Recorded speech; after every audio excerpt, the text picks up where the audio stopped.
Freemasonry stresses it is not a religion, only that its members must be male, over 21, and believe in a god, any god.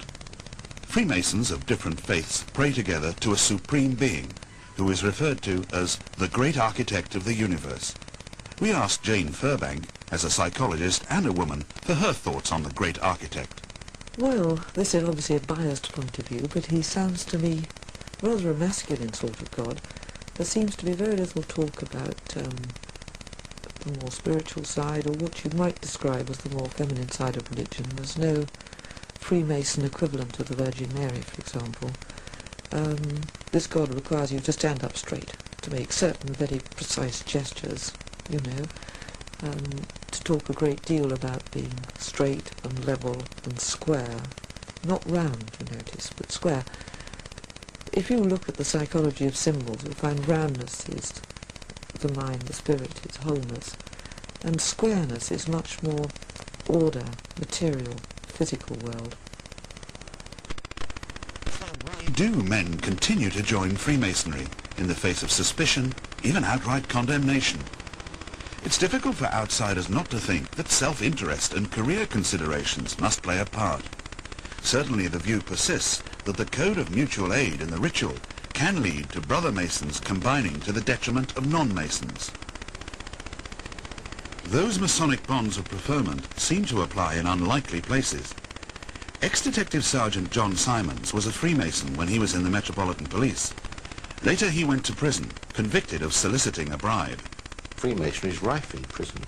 And say I spent some time in an open prison where I witnessed, contacts between Masonic prisoners and Masonic prison warders, and Masonic prisoners were getting special visits and having parcels left by the gate and all this sort of business. But Masonic prisoners may enjoy more than special privileges. Informal lodge meetings are held in Britain's jails, as one bemused inmate discovered. I go to the meeting, and there is the chaplain and the deputy vicar from outside, two or three prison officers, and maybe half a dozen prisoners. T. Dan Smith, one-time boss of Newcastle City Council, had been sentenced to 6 years jail in 1976 for corruption. He was not a Freemason. I just didn't know what the hell I'd put myself into.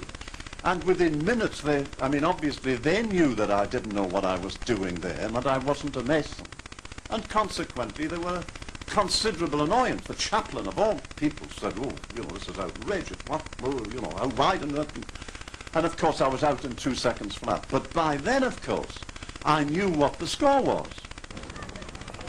Contrary to many Masons' belief, nothing in their vows forbids them telling outsiders that they are Masons.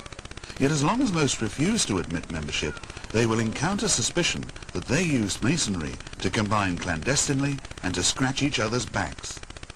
I don't mind mutual sustenance, and certainly I positively like charitable organisations which provide a service, and many of the lodges, much of Freemasonry does that and concentrates on that. It's when it becomes something more than that, not only a means of serving the community but of serving themselves, that it becomes worrying. This concern about the Brotherhood has recently been reflected nationwide. In the last 5 years, in response to local allegations of Masonic skullduggery, councils from Liverpool and Manchester to Worthing and Southend have expressed grave misgivings about Freemasonry. Questions have been asked in Parliament, and police committees up and down the country have debated Masonic influence within the police force. Okay, I'd like to welcome everybody to this meeting of the Islington Police Community Consultative Group. During the next 5 weeks, this series will investigate public concern about the Brotherhood. Freemasons claim to occupy higher moral ground than non-Masonic outsiders, but a constant flow of allegations suggests that Freemasonry may be a perfect vehicle for corruption. Corruption in law enforcement, in local government, and in business. Overseas, it has even been used to subvert democracy. Next week, we investigate the unacceptable convergence of Freemasonry and corruption in Britain's police forces.